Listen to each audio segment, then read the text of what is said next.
This is a video to prove that you're actually doing it. Somebody else to unload it. Do it on Monday. Or, worse than that, put the dirt inside. The clean, yeah. For a week that's been happening. It's really, I know. Run out of cups, you go to get a clean one, and it's got clean stuff in it and dirt. I know it's the frustration. I've dealt with it for enough. Yeah, maybe we need to. Why don't you suggest that? Get another dishwasher so we can have one dummy one. One for every I used to wash my cup in the sink. Take a video. Because I honestly, I've never used a dishwasher and I don't like it. What, do you not use plates? Unfortunately, that's not really. Have you never used plates? Filming it! I'm going to take a picture. No. You've never used a fork or a spoon to make a cup of tea? Yeah, and then I put it in the dishwasher with the dirty stuff. I use my finger.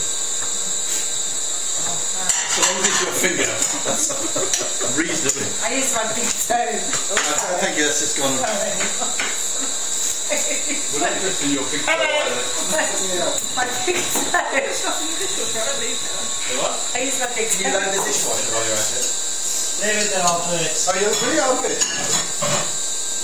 No, I usually rinse the spoon in the Right, Mr. Rubble. Do you want to speak to me before we go? While we're... Alright.